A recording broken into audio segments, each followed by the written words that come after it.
জ্যৈষ্ঠ মাস চলাকালীন বাড়ির এই স্থানে ছড়িয়ে দিন এক মুঠো লবণ। অর্থ আসবে ঝড়ের বেগে, মা লক্ষ্মী আপনার ঘরে স্থিত হবেন এবং বাড়িতে থাকা সমস্ত নেতিবাচক শক্তি এক নিমেষেই দূর হয়ে যাবে। নমস্কার বন্ধুরা, ভক্তিমূলক কথা চ্যানেলে জানাই আপনাদের সকলকে স্বাগত। বন্ধুরা, আশা করছি ঈশ্বরের আশীর্বাদে আপনারা সকলেই ভালো আছেন এবং সুস্থই আছেন। আজকের ভিডিওটিতে একটি খুবই গুরুত্বপূর্ণ বিষয় নিয়ে আলোচনা করব।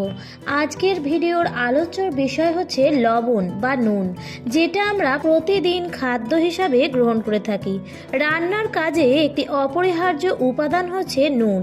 তবে আমরা অনেকেই হয়তো জানি না যে ঘরের নানাবিধ বাস্তু দোষ কাটানোর জন্য এবং গ্রহ দোষ কাটানোর জন্য লবণের উপায় অব্যর্থভাবে কাজে লাগানো যেতে পারে।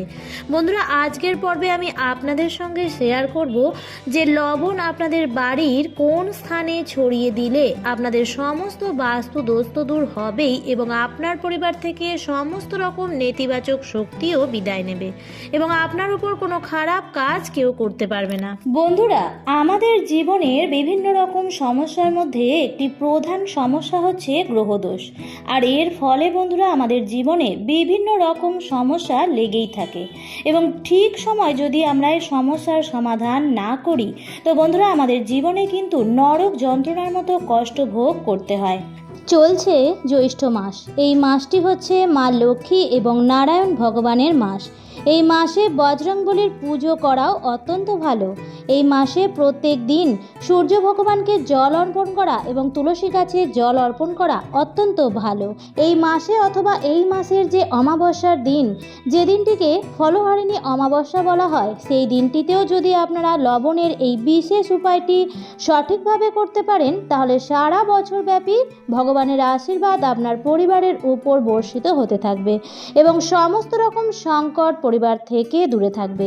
কিভাবে এই কাজটি করবেন এই সমস্ত কিছুই আমি আজকের এই ভিডিওতে বলে দেব এবং তার সাথে সাথে লবণের আরও কিছু অব্যর্থ উপায় আমি বলবো, সেগুলি আপনারা করে দেখতে পারেন, অত্যন্ত ভালো ফল পাবেন। এই প্রত্যেকটি উপায় কিন্তু একেবারে পরীক্ষিত এবং প্রমাণিত উপায়। তবে মূল পর্বে যাওয়ার আগে আমার সকল বন্ধুদের কাছে একটাই অনুরোধ করব যে ভিডিওটি সম্পূর্ণরূপে দেখবেন এবং দেখার পর ভালো লাগলে অবশ্যই কিন্তু একটি লাইক করবেন এবং কমেন্টসে লিখবেন জয় মা লক্ষ্মীর জয় এবং বন্ধুরা ভিডিওটি শেয়ার করবেন আপনাদের নিকট আত্মীয় স্বজন এবং বন্ধু বান্ধবদের সাথে। চলুন বন্ধুরা আসা যাক মূল পর্বে। বন্ধুরা, প্রথমেই জানতে হবে যে ঘরে কি বাস্তুদোষ আছে। যদি বাস্তুদোষ আপনার ঘরে থাকে তাহলে সেটা প্রমাণ করার একটি সহজ উপায় হচ্ছে, হয়তো আপনি অত্যন্ত ফুরফুরে মেজাজে বাইরে আছেন, কিন্তু যখনই আপনি ঘরে অর্থাৎ নিজের ঘরে প্রবেশ করলেন হঠাৎ করেই আপনার মন মেজাজ খারাপ হয়ে গেল। তাছাড়াও কারণে অকারণে পরিবারের সমস্ত সদস্যদের সঙ্গে খিটিমিটি মনোমালিন্য যদি লেগে থাকে এবং যদি আপনি কোনো ভালো কাজ, কোনো ভালো অনুষ্ঠান করতে চান, বাড়িতে কোনো পূজা দিতে চান, তাহলে আপনার সেই পুজো দেওয়ার পথে বাধা তৈরি হয়, তাহলে বুঝতে হবে যে আপনার বাড়িতে অত্যন্ত মাত্রায় নেতিবাচক শক্তি বৃদ্ধি পেয়েছে এবং যার ফলে আপনি যা ভালো কাজ করতে চাইছেন, যা আপনি শুভ অনুষ্ঠান করতে চাইছেন তাতে আপনার বাধা আসছে।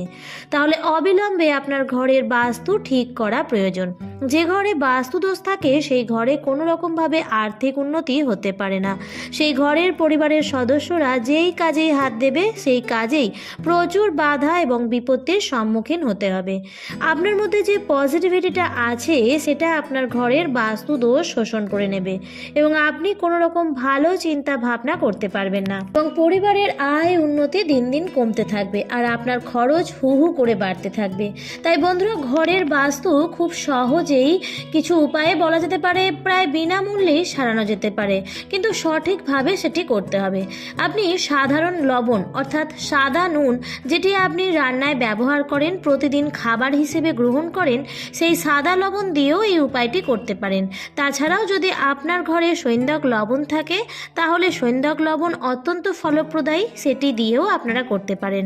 তবে বন্ধুরা, এটা এমন নয় যে সৈন্দক লবণ দিয়েই আপনাকে করতে হবে। তবে সৈন্দক লবণ যেটি হয় সেটি বেশি শুদ্ধ হয়। এটা সাদা লবণের থেকে আরও বেশি শুদ্ধ হয় এবং আরও বেশি কার্যকর হয়। তবে আপনি দুটোর মধ্যে থেকে যে কোনো একটি লবণ দিয়েও করতে পারেন। প্রথম যে উপায়টির কথা আমি বলছি সেটা আপনারা প্রতিদিন করবেন এবং সকাল 10টার আগে করার চেষ্টা করবেন, অর্থাৎ সূর্য আকাশের উপর দিকে যাওয়ার আগে করার চেষ্টা করবেন। প্রতিদিন সকালবেলায় ঘর দুয়ার খুব ভালোভাবে পরিষ্কার পরিচ্ছন্ন করবেন। যে বাড়ি পরিষ্কার পরিচ্ছন্ন নয় সেই বাড়িতে মা লক্ষ্মী কখনোই প্রবেশ করেন না। তাই প্রতিদিন ঘর বাড়ি পরিষ্কার পরিচ্ছন্ন করবেন এবং ঘর মোছার যে জলটি হবে সেই জলের মধ্যে, আপনারা তো ফিনাইল দিয়ে ঘর মোছেন, তো সেই ঘর মোছার যে জলটি আছে তার মধ্যে ছোট 1 চামচ সাদা লবণ মিশিয়ে আপনার ঘরগুলো মুছবেন এবং চেষ্টা করবেন সেই জলটি বাড়ির বাইরে ফেলার, অর্থাৎ ঘরের মধ্যে বেসিনে না ফেলে আপনি ঘরের বাইরে ফেলার চেষ্টা করবেন। এর ফলে আপনার বাড়ির মধ্যে যে নেতিবাচক যা কিছু আছে, যার ফলে আপনার আয় উন্নতিতে বাধা আসছে, সেই সমস্ত কিছুই আস্তে আস্তে কেটে যাবে। কিন্তু এই কাজটি আপনাদের প্রতিদিন করতে হবে। তবে চেষ্টা করবেন সকাল 10টার আগে, অর্থাৎ দুপুর 12টার আগে অন্তত পক্ষে করার চেষ্টা করবেন।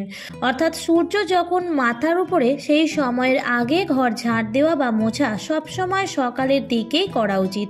কখনোই মাঝ দুপুরে নয়, সকালের দিকেই কাজটি করার চেষ্টা করবেন। কাজটি প্রত্যেক দিনই করতে পারেন, তবে বৃহস্পতিবার দিনটি শুধু বাদ দেবেন।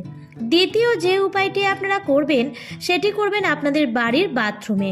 বন্ধুরা, বাথরুম এমন একটি জায়গা যেখান থেকে সব থেকে বেশি নেতিবাচক শক্তি বৃদ্ধি পায়। অর্থাৎ একটা ঘরের, একটা বাড়ির যে বাস্তু, তার মধ্যে নেতিবাচক শক্তির যে বিস্তার তা কিন্তু বাথরুম থেকেই হয়। কিভাবে সেটা ঠিক করা যেতে পারে, তার জন্য মাত্র 2টি কাজ আপনারা করবেন। প্রথম হচ্ছে একটি স্বচ্ছ পাত্র নিয়ে নেবেন। স্বচ্ছ অর্থাৎ কাঁচের কোনো ট্রান্সপারেন্ট পাত্র নিয়ে নেবেন এবং তার মধ্যে 1 বাটি সাদা নুন রেখে দেবেন। অর্থাৎ আপনি যদি কোনো কৌটো নেন তাহলে সেই কৌটোটি ভরে 1 বাটি সাদা নুন তার মধ্যে ভরে রাখবেন এবং আপনি বাথরুমের একটু ওপর দিকে এমন একটি কোণা জায়গায় রাখবেন যাতে হঠাৎ করেই কারোর চোখেও না পড়ে, অথচ বাথরুমের মধ্যেই থাকে, অথচ কারোর হাতেও না পড়ে, এমন জায়গাতেই রাখবেন এবং এই জিনিসটি আপনারা রাখবেন। আর তারপর 15 দিন অন্তর অন্তর আপনাকে এটি পরিবর্তন করতে হবে। এই যে লবণটি একটি স্বচ্ছ জায়গায় ভরে রেখে দিলেন, এটি আপনার বাথরুমে যে নেতিবাচক শক্তিটা তৈরি হচ্ছে সেটি শোষণ করে নেবে এবং শোষণ করে কিন্তু লবণটি নিজের মধ্যেই রাখবে। আপনাকে তারপর সেই লবণটি বাড়ির ত্রিসীমানার বাইরে কোথাও গিয়ে লবণটিকে ফেলতে হবে। আপনি কোনো চৌমাথার মোড়ে গিয়ে বা যে কোনো অজানা রাস্তায় গিয়েও ফেলে আসতে পারেন, কিন্তু আপনাকে এটি 15 দিন অন্তর অন্তর পরিবর্তন করতেই হবে। এতে আপনার বাথরুমের সমস্ত রকম নেতিবাচক যে শক্তি সেটি শোষণ করে নেবে। আরেকটি কাজ আপনারা করবেন, বাথরুমে তো আপনারা বালতি বা মগ ব্যবহার করেন, সাদা, গোলাপি, যার যা ইচ্ছা সেই রঙের বালতি ব্যবহার করে থাকি। তবে বন্ধুরা, বাথরুমে যখন কোনো বালতি বা মগ ব্যবহার করবেন তখন চেষ্টা করবেন সেই বালতিটি নীল রঙের ব্যবহার করার। নীল রং কিন্তু পরিশোধক হিসেবে খুবই ভালো কাজ করে। নীল রং জলকেও রিপ্রেজেন্ট করে। নীল রং কিন্তু অত্যন্ত ভালো, আপনার যে কোনো খারাপ জিনিস শোষণ করে নেবে। তাই বন্ধুরা, আপনারা নীল রঙের বালতি এবং মগ ব্যবহার করুন আপনাদের বাথরুমে, দেখবেন অত্যন্ত ভালো রেজাল্ট পাবেন এবং হাতে নাতে পাবেন। বাড়িতে যদি অত্যন্ত মাত্রায় বাস্তু দোষ বাড়ে তাহলে রাতের ঘুম উড়ে যাবে। আপনি রাতে শোবেন, হয় আপনি খারাপ স্বপ্ন দেখবেন অথবা আপনার ঘুম আসবে না। এই দুটোর মধ্যে থেকে যে কোনো একটা আপনার সাথে অবধারিতভাবেই হবে এবং এছাড়াও হঠাৎ করে রাতের বেলা 2 থেকে 3 বার ঘুম ভেঙে যাবে আচমকাই। সেক্ষেত্রে এই নেতিবাচক শক্তিটা যাতে আপনার উপর আপনার ঘুমে ব্যাঘাত না ঘটায় তার জন্য আপনারা একটি কাজ করতে পারেন। সেটি হচ্ছে, আপনি যে বেডে শোন, অর্থাৎ যে বিছানায় আপনি শোন, সেই বিছানার যে 4টি পা, সেই 4টি পায়ের মধ্যে আপনি অল্প অল্প করে লবণ দিয়ে রাখবেন রাত্রিবেলায় ঠিক শোবার আগে। তারপর আপনারা আর অন্য কোনো কাজ করবেন না, ঠিক শোবার আগে আপনারা লবণ দিয়ে রাখবেন। তাহলে আপনাদের আশেপাশে যত কিছু নেতিবাচক আছে সেই সব কিছুই লবণ শোষণ করে নেবে এবং আপনার অবধি আর কোনো কিছু খারাপ প্রবেশ করতে পারবে না। এটিও আপনারা করবেন, খুব ভালো রেজাল্ট পাবেন।